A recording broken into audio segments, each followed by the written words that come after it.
Hi everyone. आज की video में हम ऑक्सीजन फैमिली के टॉप 10 एमसीक्यूज डिस्कस करेंगे जो इस साल के board exam point of view से बहुत ही ज़्यादा इंपॉर्टेंट है। तो चलिए शुरू करते हैं। हमारा फर्स्ट क्वेश्चन है, metal reacts with sulphur to give. Metal जब सल्फर के साथ रिएक्ट करते हैं तो इनमें से कौन से कंपाउंड फॉर्म होते हैं? ऑप्शन है सल्फाइड, सल्फाइट, सल्फेट या थायोसल्फेट। तो एक बार आपको पहले तो इन सबका ना स्ट्रक्चर पता होना चाहिए कि ये होते क्या है। सल्फाइड होता है S2 नेगेटिव, सल्फाइट होता है SO3 2 नेगेटिव एंड सल्फेट होता है SO4 2 नेगेटिव। थायोसल्फेट होता है H2O3 2 नेगेटिव। तो आपने ये ध्यान रखना है कि जब मेटल सल्फर के साथ रिएक्ट करती है तो मेटल सल्फाइड बनता है। आप देख सकते हो अगर आयरन सल्फर के साथ रिएक्ट करेगा तो आयरन सल्फाइड बनेगा, जिंक सल्फर के साथ रिएक्ट करेगा तो जिंक सल्फाइड बनेगा। तो हमारा आंसर हो जाएगा ऑप्शन ए सल्फाइड।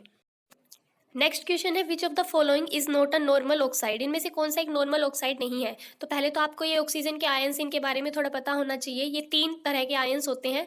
अगर O के ऊपर 2 नेगेटिव साइन है तो वो होता है ऑक्साइड, लेकिन अगर O2 के ऊपर 2 नेगेटिव साइन है तो वो होता है परऑक्साइड आयन, और अगर O2 के ऊपर 1 नेगेटिव साइन है तो वो होता है सुपर ऑक्साइड आयन।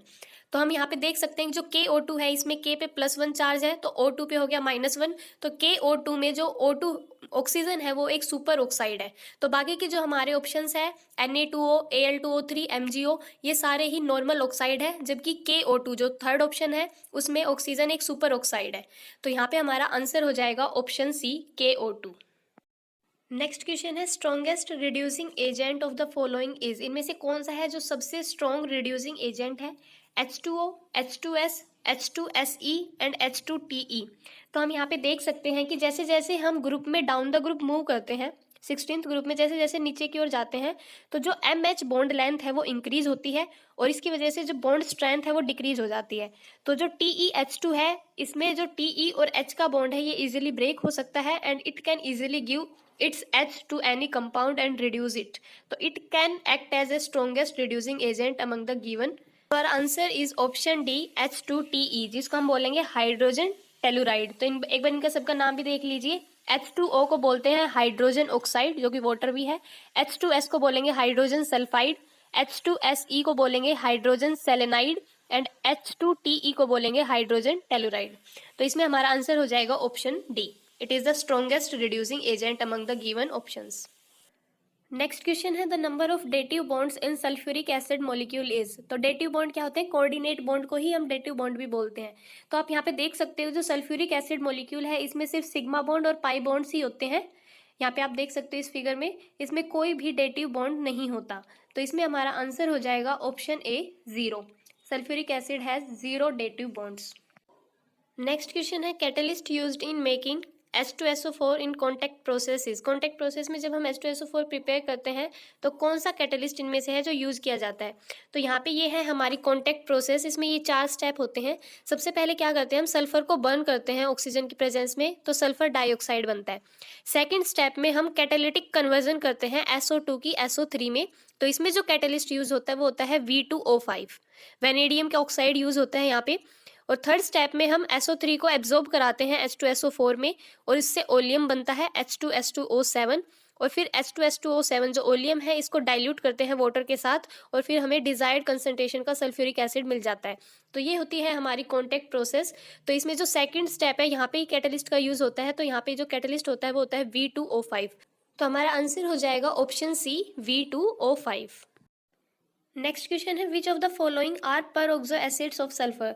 तो सबसे पहले तो ये कि परऑक्सो एसिड्स होते क्या है। तो देखो जो वैसे एसिड्स जिसमें ऑक्सीजन प्रेजेंट हो उनको तो ऑक्सो एसिड्स बोलते हैं, और फिर ऐसे ऑक्सो एसिड्स जिसमें परऑक्सी लिंकेज प्रेजेंट हो। तो परऑक्सी लिंकेज होता है O सिंगल बॉन्ड O, ये वाली जिसमें लिंकेज होती है तो उसको परऑक्सी लिंकेज बोलते हैं। तो ऐसे ऑक्सो एसिड्स जिनमें परऑक्सी लिंकेज होती है उनको परऑक्सो एसिड्स बोलते हैं। तो हम यहाँ पे देख सकते हैं ये हमारे ऑक्सो एसिड्स है सल्फर के। सबसे पहला H2S2O3 जिसको सल्फ्यूरस एसिड बोलते हैं, तो इसमें कोई भी ऑक्सो एसिड पर ऑक्सो एसिड लिंकेज नहीं है। अगला है सल्फ्यूरिक एसिड H2SO4, इसमें भी नहीं है। और यहाँ पे एक बार देखते हैं डायथायोनिक एसिड जिसको कहते हैं H2S2O6, इसमें भी कोई पर ऑक्सो एसिड लिंकेज नहीं है।